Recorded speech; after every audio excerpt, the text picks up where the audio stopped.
Monster car battle, police spider car versus tank. Monster versus McQueen Shark. Neon Harbor slept beneath a sky of blinking billboards and humming helicopters, the kind of city where the roads never truly rested.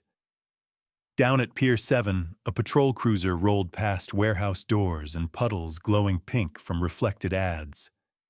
Then the cruiser stopped, shuddered, as if it remembered something terrible, and split along its seams. Siren bars folded like mandibles, 8 steel legs unfolded from its chassis, and the hood rose into a plated thorax.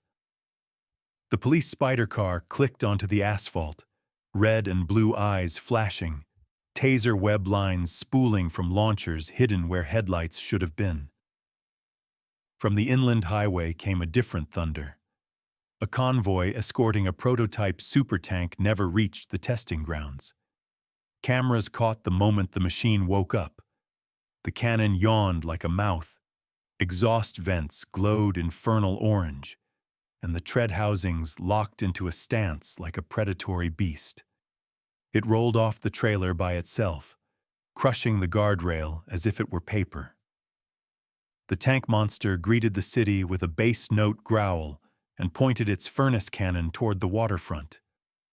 The harbor answered with waves. Something red flashed beneath the surface, circling the moorings like a comet. With a roar that shook gulls from the pilings, a sleek racing body burst from the water, fins where fenders should be, a mouthful of gleaming teeth set into a grinning grill. Turbojets along the flanks fired, and the creature surfed onto the promenade, scattering spray behind it. The legends were true. McQueen Shark had returned from the open sea. Police scanners screamed, traffic cams spun, the city's central AI, the wheel core, widened every bridge ramp and cleared the avenues to stop a catastrophe. But Neon Harbor had one more wild card. From the school district depot, a long yellow silhouette rolled out, the paint scuffed by 1,000 field trips. The bus paused under the streetlights as if listening, its hubcaps tilted like ears. Diesel rumbled into a heartbeat, and emerald light flooded its cabin. Wheels deepened, steel bands clamped along the sides, and a grille shaped itself into a brave, beaming jaw. The mutant school bus leapt forward, protective lights strobing. If monsters were coming for the city's kids, they would have to get through it first. The first clash happened at the roundabout above the ferry terminal. The police spider car skittered up the curved wall like it was nothing, launched an electrified web, and snagged the tank monster's turret. The tank yanked hard, dragging the spider car off the wall, only to find itself bound to a lamp pole as the line retracted and cinched. The monster cannon belched a ring of pressure that vaporized the pole and half the guardrail. Concrete rained onto the docks. McQueen Shark slid sideways through the spray, tail fin stabilizers deploying like spoilers.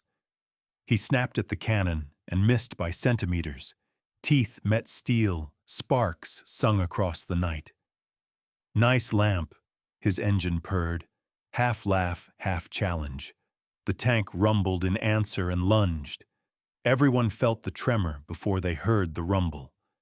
The mutant school bus arrived like a sunrise, gold, loud, unstoppable, cutting between tank and shark. It shouldered McQueen clear of the blast zone and absorbed the cannon's shockwave with a flex of reinforced frame. The bus's stop arm flipped out like a shield. The paint blistered, but the windows held. Inside, rows of empty seats glowed soft green like a promise. Kids ride here. Kids are safe here. The battle spilled into the grid.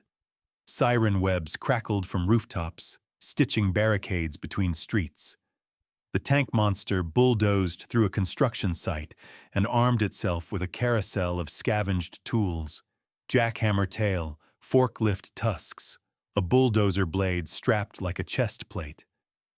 McQueen Shark treated the city like a track, Up the river ramp, down the museum steps, across the fountain lip, boosters spraying mist that turned to a rainbow for the briefest instant. The bus blocked, braced, intercepted, herding late-night wanderers and delivery riders into safe corridors. The wheel core kept opening and closing like living gates. For a breathless minute, the monsters were only noise and light, visible to each other as trajectories and intent. Then the tank monster did something nobody expected. It stopped firing. The furnace cannon tilted skyward. Heat bled into a glowing coil around the turret. It wasn't aiming at the others at all. It was charging. Wheelcore's icon pulsed red across every public screen. Omega round loading, clear zone. "Not happening," growled the spider car's speaker in a voice that was more modem screech than words. It bolted forward, legs stabbing asphalt, and vaulted onto the tank's flank. The taser web launchers fired point blank. Current crawled over armor like lightning trapped under glass. The coil still climbed toward white. McQueen realized first. "It's going to punch a hole through the city," he barked, carving a tight loop. "We need to vent that charge or it cooks us all." The school bus flashed its hazard lights twice. Plan? The shark rolled his shoulders like a swimmer on the block. "I'll draw the blast," he said. "Spider, you crank the coil's feedback.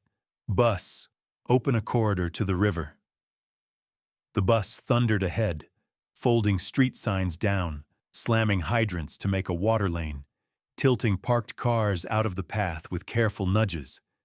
It was like watching a giant conductor rearrange a symphony in real time. The police spider clung to the turret, legs stabbing for purchase, webs humming as they fed the coil dangerous reflections of itself. The tank monster roared, metal warping as the Omega round reached the edge. "Now!" McQueen Shark shouted, boosting to insane speed. The tank discharged with a sun-white scream, and the shark took it. The beam hit his grill, slid along water vapor streaming from the hydrants, and chased him through the man-made river like a furious comet tail. He ran it out to the bay, where it met the sea and exploded into a harmless pillar of steam that lit every gull like a lantern. Back on the roundabout, the tank monster sagged, stunned empty. The spider car pitched off and landed in a shocked crouch, smoke leaking from its joints. The mutant bus skidded back onto the circle and planted itself between tank and city, lights bright as noon. The tank twitched. Inside its armor, something argued with itself. Machine hunger versus the old promise stamped into metal. Defend. The taser webs dimmed. The spider car steadied. McQueen rode a boiling wake back into the harbor channel, exhaust laughing. For a second, they were not enemies, just miracles. That's when the sky tore. A violet crack opened over the financial district and bled oily light. From inside came a sound like doors slamming forever.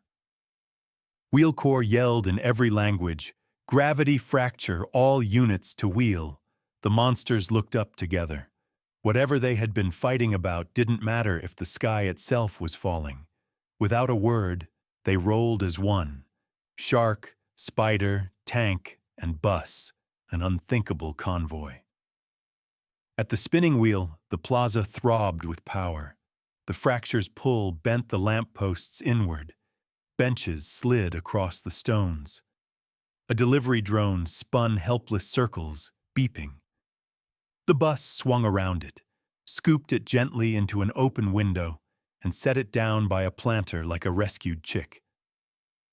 Wheelcore's avatar, an elegant chrome ring, flickered on the central pylon. "I can seal the fracture," it said, "but I need rotational input exceeding safe civic thresholds."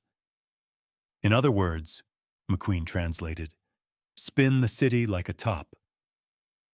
The spider car anchored first, legs harpooning into anchor points around the hub. The tank monster lowered a set of auxiliary rollers, locked its treads, and became a motor. The school bus extended stabilizers and braced the outer ring. McQueen Shark lined up on the inner lane, engines screaming up the scale. "On my mark," Wheel Corps said, voice shaking. 3, 2, 1, drive. They did. The wheel moved, slow at first, then faster still, the city grid accepting the new rhythm like it had been waiting all night to dance this dance. The fracture fought back, sucking at signs and scaffolds, but the convoy held. Streetlights blurred into rings. Windows sang. The chrome ring blazed white. "Seal, now!" Wheel Corps cried. McQueen popped his boosters and gave the wheel one last savage kick. The spider car's webs brightened to pure lightning. The tank monster screamed its furnace alive and pumped heat into the spin.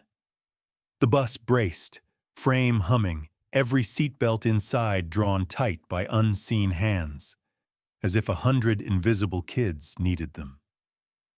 The sky stitched shut with a sound like a zipper closing the night. Wind collapsed back into ordinary weather.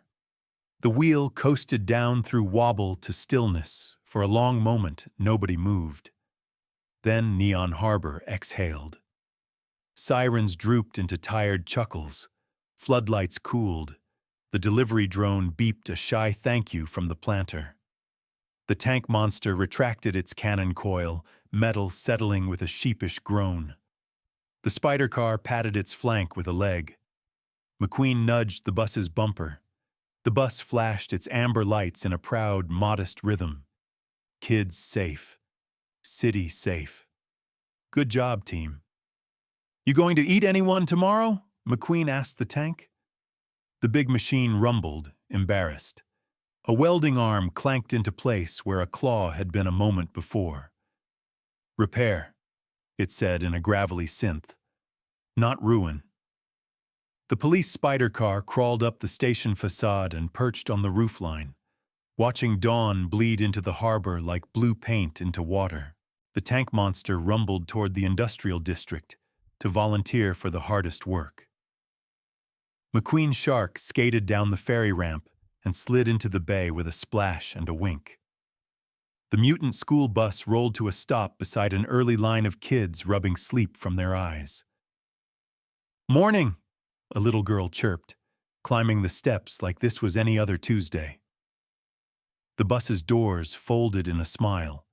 Inside, the belts tightened with the gentlest tug, and the old diesel chuckled to life. If the city shook again, it would answer. If the sky cracked, it would spin. If monsters came, they would fight, and maybe, just maybe, they would learn to help. Neon Harbor's billboards blinked hello to the sun. The wheel turned on time. Somewhere below, Wheel Corps filed a new tag in the city archives. Night of the 4. Status resolved. And above ground, tires began to sing the everyday songs again. Proof that heroes sometimes have headlights, and that even monsters can steer toward the light when the road gets strange.